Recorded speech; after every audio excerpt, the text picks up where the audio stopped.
Hi, I'm John Farris, and welcome to The Joy of Inquiry in Social Studies. A little bit of an introduction. For those of you who know and love David Hales, I am David's replacement. He's just retired at the end of June. He's not fully retired, though. He's now working for the Historical Council or Historical Society of Michigan, working on History Day, which is one of his passions. So I joined Wayne Risa from Detroit Public Schools Community District, where I worked in the Office of Social Studies for the past 3 years as a social studies training and support coordinator, writing curriculum, developing and facilitating PD, and also coaching teachers. I was responsible for supporting about 30 schools within the district. Before that, I was a social studies teacher in middle school. And before that, I lived in Chicago, where I was a social studies teacher in high school. I'm a career switcher. I used to work in advertising for 10 years, but decided I wanted to do something that was more rewarding and seemed more important in the world. And social studies has been exactly that for me. I'm very happy to be a teacher, very proud to be a teacher, and very proud to be working with Wayne Risa and supporting teachers like you.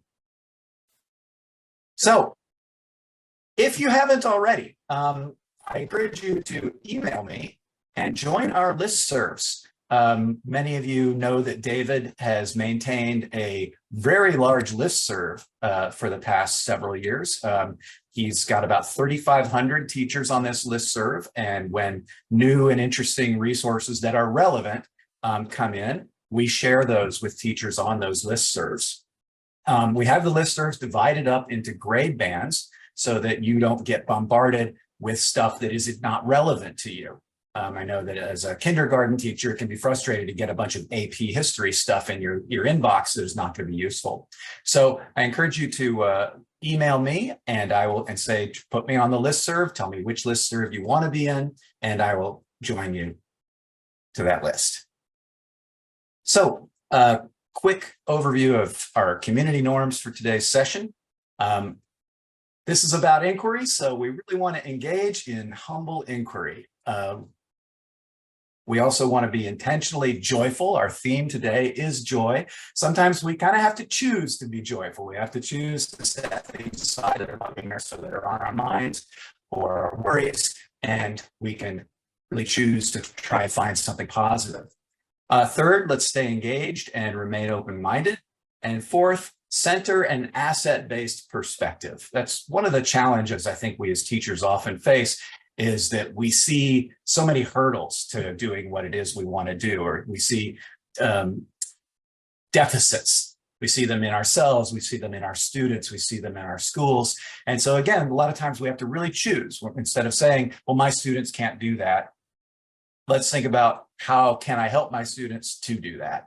Rather than that's not going to work in my classroom. Let's think about, well, how could that work in my classroom? What is it my students can do? And what could I do to help them to get to this place that we want to go? Our goals for today. First, we want to discuss the importance of inquiry in an aligned curriculum. Second, we want to identify ways teachers can include inquiry in the social studies curriculum and instruction. And third, we want to explore a variety of inquiry-based classroom resources. So we're going to find out about inquiry. We're going to find out about why inquiry is important and powerful. And then we're also going to find some things that you can start using right away. All right, to the agenda then. We're going to start with a think and share activity. We're going to think about our own experiences and what history and inquiry might mean to us. Then we're going to look at we're going to look at the question, what is inquiry in social studies? We're going to answer that question. We're going to think about what are the benefits of inquiry in social studies. And then we're going to look at some instruction for how do we make inquiry possible in our classrooms. Why use inquiry? Why make inquiry in our classrooms is one question we'll look at. Where does inquiry begin? How do we get started? What makes it work? And what does inquiry look like? That's a big one for me that I feel as if I always felt when I was in the classroom, and now when I'm supporting teachers, it's, well, okay, I hear you, but what does that look like in my classroom? How does that going to work? And then we're going to look at some ways to do inquiry both in lessons, individual lessons, or in overall units. And lastly, I'll share some resources for implementing inquiry. So by the way, don't feel as if you need to be madly writing down notes. After this session, I will share the PowerPoint with you, and it includes links to all of the resources that we're using in this session. All right, first off, let's think and share. I want you to think about when do people experience joy in their work? What is it about work, or what's happening in your work when you're experiencing joy in it? And that's either whether you're a teacher or, as we see here, a woodworker or a potter. That could be in your own, doing work around your house or in your hobbies. It could be in the teaching job. But let's type in the chat. What do you think? When do people feel joy in their work? Okay, I see some comments coming in. I see when they meet their goals. Great. For a teacher, seeing children learn a new skill. Great. What else? How do we feel joy? When things start coming together and taking form. Great. When you see students learning, those light bulb moments. Yes, we light up more than the students do when we get those light bulb moments, and we remember those, don't we? Aha moments, seeing children making progress, when students are happy with their learning, when they understand a concept, seeing students improve, when they're excited about what they're learning, when you see the growth, students enjoy the lesson, understanding and improvements, when we make unexpected connections, when concepts come to fruition.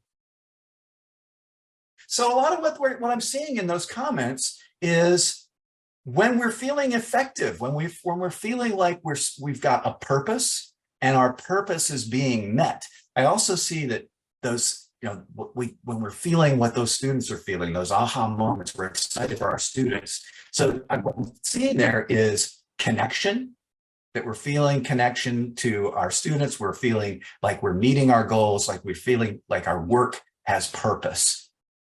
And I would argue that it's the same way for the students when they're doing their schoolwork, that when they're feeling joy is going to be when they feel as if they have purpose, when they're feeling effective, when they're feeling that efficacy, when they're having those aha moments, that is joyful. There's discovery. And also when they're experiencing connection to one another and to you.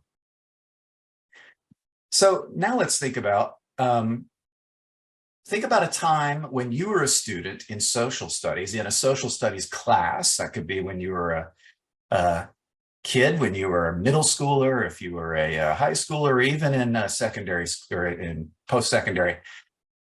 What was that like? Why did it feel that way? Why did you have no joy?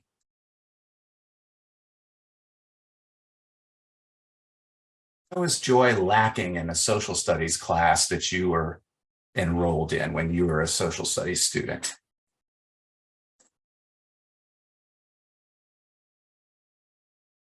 Okay, Kristen says, when I was forced to just read text, there was nothing to connect to the real world. Teacher just talked. I was confused and worried to be called on. Yeah, there's that anxiety. I had trouble connecting with content. Topics were uninteresting. Yes, poor delivery, right. When we had no hands-on activities, it was boring because it wasn't interactive. Having to know dates, but not what happened. Not relatable. He explained without showing. Yes, topics too complex. When I was learning hard history and it was painful to learn, I just read the book and answered the questions. The textbook was like a college book in middle school. Oh my gosh. No inquiry or opportunity for application from Scott. Great. So, and I would say that what I'm seeing there is a lot of the same kind of stuff that we heard about, except the opposite side of when we do feel joy. We're lacking that efficacy. We're feeling like we don't know what we're doing, like we don't know why we're doing what we're doing. It's not meeting our needs or goals. I'm hearing in there that students, you as students wanted to know what is the relevance of this. You wanted to connect it to yourselves. You wanted to be effective at it. You wanted to feel like it had purpose, but instead you're just memorizing names and dates. So that could be, not very pleasant. So when I think about this same question about classes where I felt no joy, there's me. That's me as a middle schooler. I think I was 12 in that picture there. That was back in 1980 something. I won't finish that. When I took a social studies class in middle school, U.S. history, I remember that the Coach Kaz, who taught that class, dropped a big fat book on our desk, told us all that we better behave in that class or else we're going to be tangling with him. And then he basically, told us, read the chapter, answer the questions, read the chapter, answer the questions every day, and then get quizzed on it. It really felt like there was no purpose. It was just, and then. It was just chronology and memorization. And that wasn't very much fun. There wasn't a reason to learn all this, except that Coach Kaz told us that we're going to tangle with him if we don't. And it wasn't interesting. It was just boring. So back then, when I was taking that class in middle school, it was all about memorizing names and dates. But we're making a shift now in social studies. Now it's all about inquiry. And what this means is that we're not learning history. We're not memorizing history the way I was forced to do, but we're actually doing history. We're doing what historians do. And if we think about what historians do, they don't memorize names and dates. They don't make timelines. They're not just simply memorizing stuff and regurgitating stuff the way I had to in that middle school class. Instead, they are pursuing questions. They're looking into questions that they have on their mind about history. They want to find something out. And it's driven by questions. It's driven by curiosity. And yes, they might have to memorize some names and dates in doing that. We need to know the content, but we need to have questions in the first place to make this interesting. It's automatically relevant to you if you're following your own questions, which is what a historian does. So I'm going to share with you a 4-minute long video describing what is inquiry, and in particular how that's laid out by the C3 framework. And then I'll talk a little bit about that afterwards. Please shout if you don't hear the audio from this. Hey there, Aaron here from Inquire Ed. If you teach social studies, then you've probably heard the news, inquiry matters. Let's take a closer look at why inquiry is so important in social studies and examine the instructional shifts teachers make when they use inquiry. Just so we're all on the same page, let's define what we mean when we say inquiry. It's a method of teaching and learning that emphasizes the importance of student-generated questions, investigations, and informed action. Inquiry is front and center in social studies because of the college, career, and civic life, or C3 framework. The C3 framework was created by over 20 states and 15 national social studies organizations to guide the creation of inquiry-based standards and classroom curriculum. How does C3 guide the creation of standards and curriculum? With a powerful tool called an inquiry arc. There it is. It's really like a roadmap for inquiry-based social studies. It includes 4 dimensions. If you're designing a unit, you'd want to make sure to address each of them. Let's take a quick look at what they involve. Dimension 1, developing questions and planning inquiries. This is the starting point of an inquiry, where we discover or create the compelling question and determine what investigation questions follow from it. Dimension 2, applying disciplinary tools and concepts. This is where we can dig into the content, investigating the ideas, tools, and concepts of geography, economics, history, and civics. Dimension 3, evaluating sources and using evidence. With questions as a guide and content-specific concepts and tools in hand, we move on to gathering evidence from relevant, verifiable sources. Dimension 4, communicating conclusions and taking informed action. Dimension 4 motivates us to do something with the knowledge and skills we've acquired. How will we communicate our conclusions? What actions can we take to affect change in the world? What would an inquiry arc look like in action? So let's imagine that a class of third graders is curious about other children around the world. Their teacher, Ms. Morales, crafts a compelling question, or maybe co-creates it with the students. How can we support children around the world? Next, they create investigation questions to guide them. What do children need to thrive? What rights do children have? How do people work to protect children around the world? Then Ms. Morales guides students through a series of lessons where they act as geographers, economists, and social scientists to identify the important factors that affect the lives of children. Next, students gather and evaluate sources and evidence as they develop an understanding of the challenges facing children around the world. Finally, the students take all that they've learned about children's lives around the world and put it into action. They research microlending sites and choose projects that they think will have the greatest impact on those children, and then create posters and raise funds. When they're done, they present their learning and the results of their campaign to their parents and fellow students. Okay, so now we have a clearer picture of what inquiry looks like in a social studies classroom, but what does inquiry-based social studies mean for the teacher? A teacher in an inquiry classroom moves from the deliverer of information to the facilitator of questions and discovery. It's not an easy shift. When you deliver information, you have control. The information flows one way.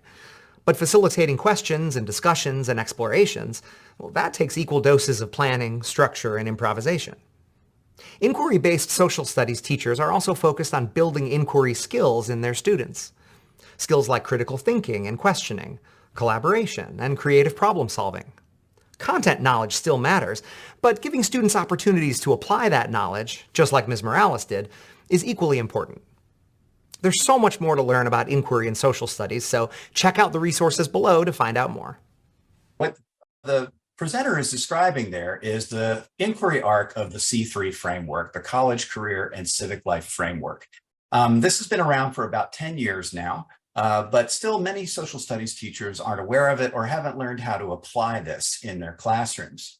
As we heard, there's an arc of inquiry that starts off with dimension 1, developing questions and planning inquiries. What's really important here is that we're starting with really juicy, interesting questions that cannot be answered by simply looking it up. You can't Google it. So for example, a unit on the early republic in United States history might ask, how much power should government have and how should it use that power? Now, if you ask 100 different historians, you're going to get 100 different answers. If you ask 100 different citizens, you're going to get 100 different answers for that question. And this is what makes it a compelling, juicy question. It doesn't have a single answer. We can argue about it, and we're going to at the end of this unit. So those questions might be developed by the teacher, or those questions might be developed by the student.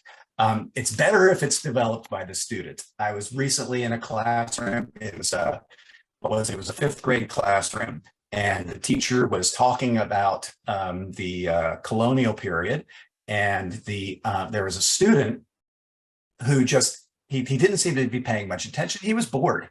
He was a smart student who was bored, but a question occurred to him, and he just blurted it out. He said, wait a minute, if we're a free country, how come we've got laws?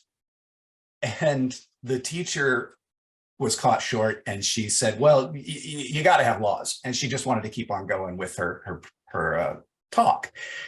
And then another student jumped in and goes, wait a minute, man, if we don't have laws, what's going to happen? Can you imagine society without laws? And the teacher, again, was trying to get them back on pace. And later, the teacher and I were discussing it. And I said, well, what did you think of that question? I think the student's name was Kai. What did you think of the question that Kai asked? And she said, it was a really good question, but I was caught off guard. I didn't know what to do with it. And so I wanted to get back on track. And so we talked about what would have been the possibilities if she had run with that question, if she'd said, you know what, that is a fantastic question that means a lot to U.S. history and to the forming of the government. So you know what, and this is what I call one of those drop everything moments, where a student asks something so interesting or compelling that you know can drive inquiry forward. You drop what you're doing and you pick up that question. And so if we could have dropped everything and said, okay, we're going to answer Kai's question in this unit. If we're free, why do we have laws? And yes, that other student asked, well, what would happen if we didn't? And so on. In order to answer this question, though, if we're free, why do we have laws? We're going to have to get some background information. And that's where the next step comes in. Dimension 2, applying disciplinary tools and concepts. At that point, now that we've got this question, we've got to use the skills of social scientists, whether it's a historian, a geographer, an economist, or a person expert in civics, or all of the above, to answer some questions, get some background knowledge. And we're going to apply those skills to dimension 3, evaluating sources and using evidence. The students are going to act as historians, gather and evaluate evidence, and develop claims using that evidence. So, for example, on that question about if we're free, then why do we have laws? The students need to find out some background information about, well, what were the founding fathers thinking when they framed the Constitution? What were they thinking about whether or not a free country should have laws? What has been the thinking since then? How has this question been debated? How has this question been wrestled with? And we may have some supporting questions that we're going to have to answer in order to get there. Why did the founders create these laws? Why is there a constitution? What happens when there aren't laws? So on. These are questions that are supporting questions. They can be looked up. There's broad agreement on what the answers to those questions are. And so by finding out about that stuff, we can start formulating our own argument that answers the unit question. So to go back to my first unit question that I mentioned, how much power should government have and how should it be used? A supporting question might be, how did Thomas Jefferson use the power of the presidency? How did Thomas Jefferson expand the power of the presidency by purchasing the Louisiana Territory and so forth? Those are questions we can look up, and have now knowing that background information, we might answer that compelling question, whether it's a student created compelling question or a teacher created compelling question. And then lastly is dimension 4, communicating conclusions and taking informed action. This is purpose. We heard in our discussion of, when have we been joyless in social studies and when have we experienced joy in our work? We want purpose. We want to be able to apply this. And that's what we're doing in dimension 4. First off, we're going to answer our question. We're going to make an argument communicating our conclusions to this question. Now, that doesn't have to be a 5-paragraph essay. That could be in a poster. That could be in an illustration. That could be just in a discussion, but somehow we're going to communicate those conclusions. And then lastly, we're going to take informed action. So that's applying it to today. So now that I know, what am I going to do with that information? So for example, in that how much power should government have question, we might take informed action by writing a letter to the editor or responding to some current political issue or making an argument. It could be a poster again. It could be some form of action that hopefully has a authentic audience. So we're presenting it to people within the school or even someone outside the school, or perhaps interacting with the outside world in some way, the way I described with writing that letter. Okay, so another reason why the C3 framework is very important to us teachers here in Michigan is that it is built into our state standards, the standards from 2019. If you look at page 8 of the state standards, you'll see that framework that I just now went over there, the C3 framework arc of inquiry. And then we'll see that arc of inquiry is embedded throughout our standards. So for example, if we go to, back up, there we go. This is a geography standard, and we see that the first line says that we will use skills of geographic inquiry and analysis to answer important questions. Or in this US history standard, individually and collaboratively, students will engage in planned inquiries. Not students will go through a timeline, students will memorize, students will engage in planned inquiries, planned by the teacher.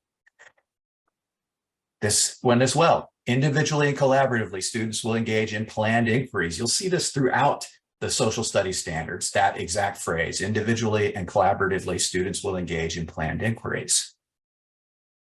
So what are the benefits of doing that? Let's hear from some teachers who are going to show us some application of this in elementary school. This, I think very often when I talk to teachers about the C3 framework and about inquiry, they say, well, that might be fine for whoever is not their students. So if my students are elementary school, that may be fine for older kids. Or if I do have older kids, that might be fine for kids at another school or kids with more skills than my students have, and so on. And what we're going to find is that inquiry benefits everyone, and inquiry is possible for everyone. From teachers.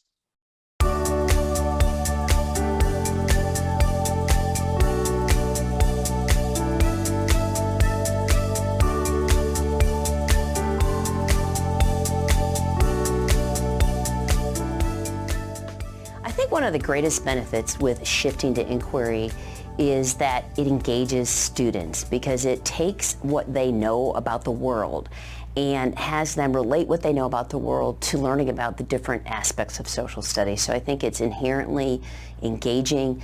I think as human beings, we're naturally curious. So inquiry is a very natural thing to do, and I'm glad that we're embracing it. I think what I saw Ms. Rogers do so well was engage the students with their own thinking. Does anybody want to share a question that they might have had? Brady Kate, what question might you have had? I'm wondering what region they belong to. What region they might have belonged to? And she created space for the students to raise their own questions. She helped them build their understanding in a way that made sense for them. So I liked how she was creating that culture of inquiry in a risk-free way. The students felt very secure and safe to identify questions that will help them learn more about the American Indians. It's really nice to see teachers putting all the pieces together. So we've been talking about the different pieces of the inquiry arc, from questioning to applying disciplinary tools, evaluating sources, and then taking informed action. So it's exciting to see them to be able to break the inquiry arc apart and hone in on different pieces, but then to put all the pieces together and do a whole inquiry. So it's very flexible in that sense. And what we saw today is that students will arrive at what you want them to know if you give them the space to do it. Student engagement has improved. The students feel more challenged, they have more ownership of their learning, and they're excited to not just be learning history in a passive way, but in a more active way. I guess the transition has developed from not just lecturing students and you have to know this because this is your history. It's now culturally I can learn this, and it is relevant to all groups of people. We all have to know about political point of views. We all have to know how to work together. And so that's what history does. It's the college support base, and it's a civic duty to know social studies. And they now see it. Being in classrooms and observing classrooms, the role of the teacher seems to be one of the big changes and shifts that I've noticed recently. Looking back on how I was taught social studies, it was mainly the teacher was in front of the room, the students at their desk taking notes, maybe some PowerPoint teaching, maybe reading some books for us as a read aloud. Now when you go into a classroom, the teacher is facilitating the lessons, walking around, having conversations with students. Students are reading, they're writing, they're illustrating things that go along with the unit that they're studying at the time. The teacher has taken the role of learner themselves. Not only are they a learner in the classroom with their students, they also have become more experts on content knowledge, trying to seek out more of the background information, seeing themselves as asking questions of history, because I think a lot of that, just from my perspective, I wasn't taught that way, and now learning that way alongside teachers, it makes me want to know more, and it helps to put those puzzle pieces together, I think, for teachers, but also as kids.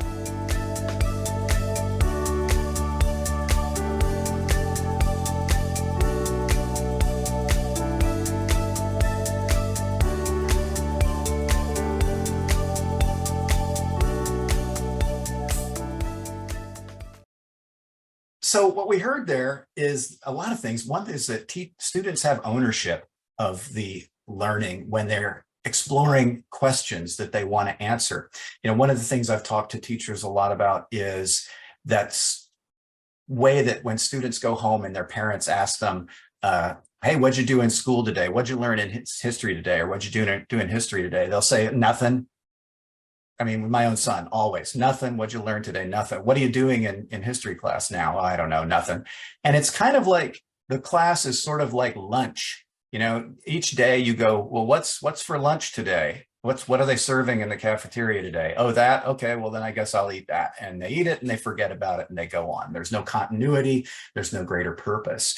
And we want class to be more interesting than what's on the menu for lunch. If we have an overarching question, if we have that big compelling question that we're trying to answer and that we're taking weeks to do it, then I think students are much more likely to be able to answer that question. What are you doing in social studies right now? Well, our classmate Kai had this question: if we're free people, why do we have to have laws? And we've been exploring that for the last 2 weeks. There's continuity there. There's a theme there. There's something that's trying to be figured out. The students are going to be more engaged in that and more aware of what it is they're doing instead of just one chronological piece after another. So I'm just going to show you this resource right now. I was going to show you some clips from it, but we're having so many clip issues that I think I'm going to skip that for now. But there's an excellent website called Making Inquiry Possible, and it's makinginquirypossible.org. It's created by the creators of the C3 framework, and it's got videos on there. For example, this one with Kathy Swan. She is one of the 3 creators of the C3 framework. She's a professor at University of Kentucky, I believe. And in this video, she describes why we should do inquiry. And she describes how inquiry is about curiosity. It's something that we as humans use and think about and explore and pursue and follow all the time. And so when we wall that off from school, it makes school a lot less interesting. So if we've got some kind of mystery that we're trying to solve or some kind of question we're kind of trying to solve, that makes it much more interesting. And actually, I wanted to share, yesterday, I was very fortunate. I went up to Oakland University where they had a conference called Teaching Race in America. And it was a teacher conference, and they had as their keynote speaker Nicole Hannah-Jones, who you may recognize from the 1619 Project. She's the creator of the 1619 Project. And one of the things really grabbed me that she said that as a child, she found comfort in history because she was full of questions. And in particular, she wondered, hey, I'm busing across town to go to a school. Why is it that the neighborhood suddenly gets nicer when we cross into the white neighborhood? Why is that? Now, with nobody and nothing to help her answer that question was very frustrating. It was eating at her, and it's attacking her as a person as well. It's like I hear all the ugly answers that people put forth. She said that when she studied history, though, and found the real answers, that these things are systemic, that there are reasons for this to happen, that can be reversed, that she actually found comfort in that. So one of the videos that you'll find there is about where does inquiry begin. It describes the process. We'll pass over that today. And there's a lot of resources there on how to see what it really looks like. We're going to, in this video that I won't show a clip of today, it's about a 20-minute long video. We followed 2 teachers who teach an inquiry-based unit in their classroom. And they start with the question, they're trying to learn about civics.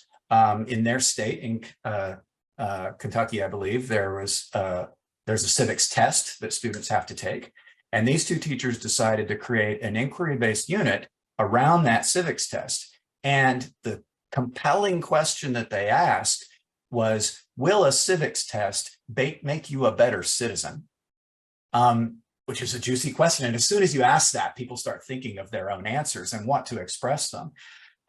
Next step, once they sort of seeded that question, introduced the question, they need some background information. Well, what's on that civics test? So the students take it together or take a practice test together and see.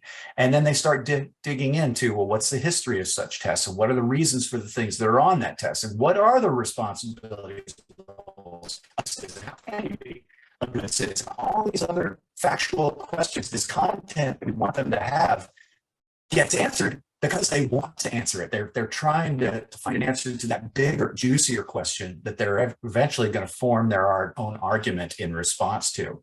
And then at the end of the unit, they're going to communicate their arguments that yes, it will, no, it won't, it depends. Doesn't matter what answer they have, as long as they support it using evidence. That's what social scientists use.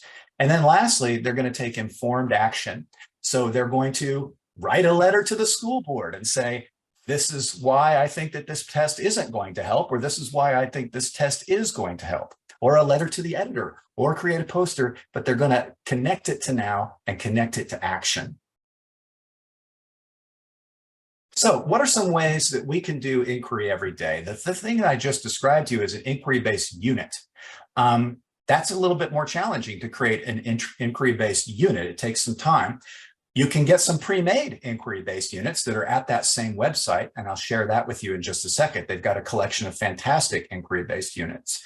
But in order to do that, it takes a lot of planning. The thing that you really have to do is start with your goals, start with your standards. So make sure that this is a standard aligned unit. So it's getting at some kind of standards. That in the Kentucky example, there are civic standards that they want to meet. But in order to do that, they're going to ask this big question that in pursuing an answer to that question will take them through all of those standards that they need to meet. Now, so that's on a unit level. So what if we want to just infuse more inquiry into our lessons every day? Even if it's, let's say we're doing a unit from the book and we're doing it more by the book, but we want to infuse some inquiry in there. So what's some ways we could do it? Well, here's an example from a textbook that's being used in Detroit in 5th grade. This is in 8th grade. This is a unit on the early republic, Washington's presidency. And the teacher has the challenge of how do we get students wanting to learn about Washington's presidency? We've just studied the Revolution and the Constitution. How do we get students to care about Washington's presidency? Well, one way is to use a strategy like this: see, think, wonder. This is a thinking routine for exploring works of art and other interesting things. So the interesting work of art we're going to use, and the way the process works is see asks, what do you see? What are you looking at on this page? Just describe it, don't interpret it. Next, what do you think is going on? There's the think, that's some of the interpretation. And then lastly, what does this image make you wonder? So this is created by a teacher named Alice Viggers, who's in New Zealand, I believe, and she's got a great website. There's a link there. It's in the slideshow that I'll share with you. She's got these anchor charts, as this is the anchor chart, and then here are the directions and how to use it. She also has these worksheets that you can use to help students catch their notes on this. So in this case, we're going to do this. We in a class that I co-taught with a teacher, we did the see, think, wonder. And what we did was we did it with this opening image in this textbook. And what she asked the students to do is first tell me, what do you see? What do you see in this image? And ordinarily I would ask you all to engage in this, but in the interest of time, I'll go ahead and sort of give you the play-by-play of how they did it. The students, started looking, and they were looking, first they said, okay, there's a guy on a horse. And they started saying, okay, I see tents, I see a flag, I see mountains in the background, I see a bunch of troops. I see that they've got, fixed bayonets. I see that there's a tree in the right. Oh, there's a woodpecker on that tree. The students got very into the details. Sometimes students get so engaged in the details that they forget the big stuff. Like they'll tell you about the woodpecker, but they won't mention the guy sitting on a horse in the middle of the image. So the students described what they saw. And now once they've actually described it in detail, they're starting to wonder things about it. Now, very often what we do in class is we just say, hey, see this image? What do you notice? And what do you notice is a question I really don't like asking students, because I find that they can sense the game. They know that we're leading them somewhere. They know that we want them to notice the thing that we want them to notice. And so it's like, okay, teacher, what is it? What is it you want me to notice in this picture? And by the way, I don't want to volunteer anything because I don't want to get it wrong. Now with the see, think, wonder, you're just saying, just describe what you see. And you can even show them. You can say, I'll go first. There's a horse. And the students now they go, oh, it's that easy? I don't have to interpret. I don't have to be a genius here. Okay, yeah, there's a woodpecker. Now that they've described it, now we can start asking, well, what do you think? What do you think's going on here? And then you start getting, well, looks like a general, looks like a bunch of troops. I think they're getting ready for war. And we can ask, well, what makes you say that? Well, I see the bayonets. Okay. I see that the general's got a sword. Great. I see the text, I see the flags. It looks like they're on the march because they're intense instead of, permanent accommodations. And so now that they've started to say what they think, they're going to start to, get to what they wonder. And so what they may wonder is, okay, what's the war? What's the battle? What's going on here? Why are they going to go fight? The time that I saw that I'm describing when I co-taught this with a teacher, the best question was a student asked, I wonder what those men are thinking. What are those ordinary soldiers they're thinking? Are they scared? Do they want to go and be part of this battle or this war? And I wonder, is that George Washington? I'm thinking it is because I recognize him from the dollar bill. So now that students have gone through this see, think, wonder, they've actually got questions. They've got a reason to care about the early presidency of Washington. And we can share with them now that, well, this is Washington. They just created a country and there's a rebellion that Washington has to go put down. What on earth is going on here? And if we've got things that we want to know even more about, well, why is the country seemingly coming unglued at the very beginning here? What is this battle that they're going to go fight? Do they win? How does it get resolved? Now we've got a reason to care because we've spent all this energy examining something. So that's one way. Another type of routine that you can use that encourages inquiry, creates a culture of questioning, is the 3-2-1 routine. This routine provides a structure for students to record their own comprehension and summarize their learning.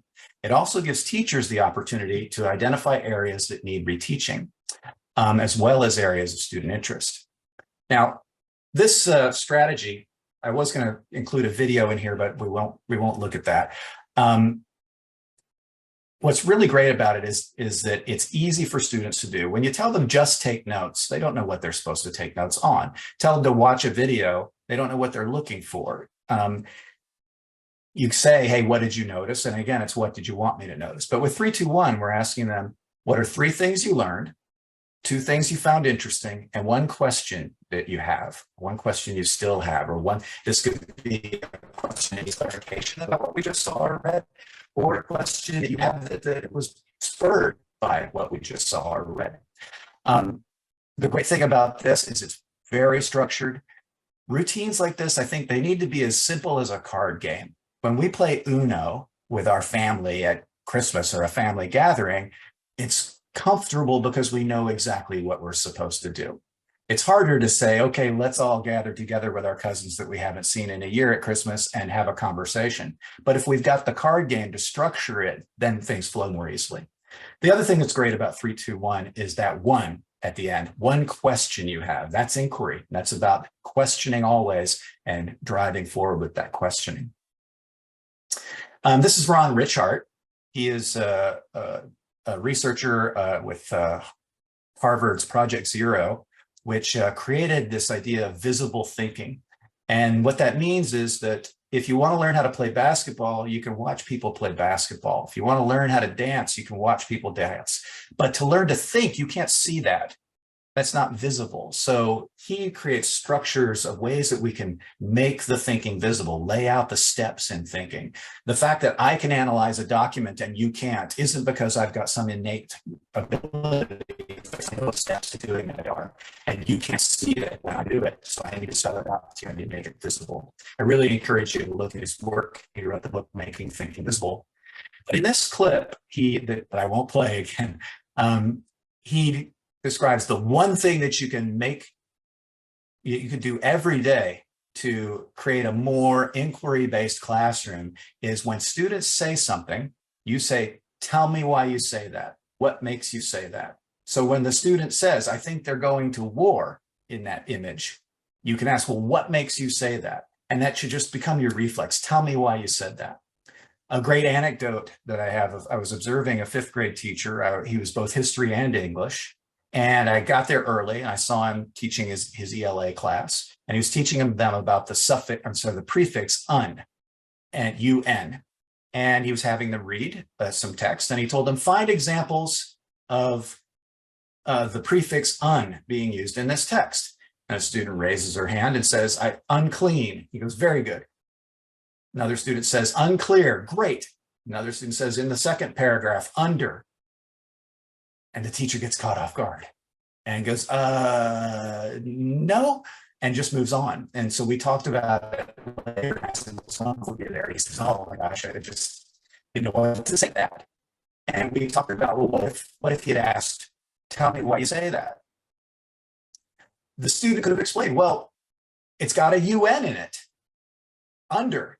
And he goes, okay, great. So now let's talk about what makes it a prefix. What does the prefix, do? And another student can say, well, it undoes whatever you're doing. It's the opposite. So unclean means not clean. Unclear means not clear. Under means not dur. Wait a minute, that can't be right. So clearly, is not a prefix in the word under. The other thing that asking that question always, tell me why you say that, tell me why you say that. The other thing it does is it tells the student what I value and what we value in this room is thinking. It's inquiry. It's not answers. It's not facts. What we value is thinking. It also says to that student who picked under, that time when a student says something you think is crazy, it tells that student, I know you've got a reason for this. I know you didn't just say that because you're crazy. And so I want to hear your reason. It also gives you time to sort of regain your footing when you do hear that thing that sort of baffles you. So some resources that you can use. One resource that I really strongly recommend is c3teachers.org. They have a collection of inquiries that are teacher created, that are on that website that have great compelling questions. They're leveled by grade. They are searchable by topic, era, whether it's world history, United States history, civics, etc. They have elementary school lessons as well as others. We also have Making Inquiry Possible, which walks you through how to implement all this. While C3 Teachers is a collection of units that you could use, Making Inquiry Possible is training on how to do this. There's also this resource from Spark Learning, Spark Inquiry in Your Classroom. It uses the same videos that are in Making Inquiry Possible, but it adds, there's a presenter who asks some questions to try and get you to guide your thinking and get you thinking about how you can implement. Another fantastic resource is Stanford History Education Group, or SHAG. These are short, usually you can do them in a day or two, little inquiry projects that ask questions like, for example, there's one, did Lewis and Clark treat the Native Americans they encountered with respect? And you're going to look at documents that show, yes, maybe they did, no, maybe they didn't, and you're going to formulate a response to it. And in that activity, actually, you're going to actually have to come to consensus with your classmates on it. One of the things that's great about these lessons, they're free. It'll ask you to register, but that's free, is that these lessons have been modified so that instead of reading the original document, you're reading a modified version that is easier for students to understand. And the philosophy there is that if we were reading about the French Revolution, we wouldn't force our students to read it in French. And so likewise, we shouldn't force our students to read 19th century lawyer documents or 18th century lawyer documents in their original language that students can't understand. If what we're trying to do is get them to engage with the content, not the lingo itself. Another great resource is the Teacher Toolkit. It has lots of those practices like See, Think, Wonder, like 3, 2, 1. What's great about it is it has 3-minute videos of teachers talking about why they use it, showing them implementing it, and then reflecting on it. And then it's also got handouts and anchor charts and directions and so on. Thinking pathways, I mentioned earlier, similar. We've got lots of strategies to use and anchor charts to help guide your students through them. For instance, color, symbol, image. Ask students to, if this concept that we've talked about was a color, what color would it be? If it was a symbol, what symbol would it be? If it was an image, what image would it be? Create these. There's See, Think, Wonder. Project Zero, I mentioned with they have the thing called their Thinking Machine Toolbox. It has lots of these activities divided by types of activity and purpose. Okay, it's 3:59, getting in just under the buzzer. I want to thank you very much. Thank you especially for your patience. As I said, when I was with the team in Detroit, we did all of our trainings on Teams. And so I'm a little bit, on that learning curve for learning with Zoom. But there is my email address. I encourage you to reach out to me. I'm happy to help with resources, with training, with PD, with anything I can help you with. And then also, if you haven't signed in yet, please sign in at that URL. I will put that back in the chat again. There it is. Please sign in and get your sketch credit there. And also reach out to me for getting on that listserv. Love for you to do that. Thank you very much for your attention, and thanks everybody for all the kind words in the chat.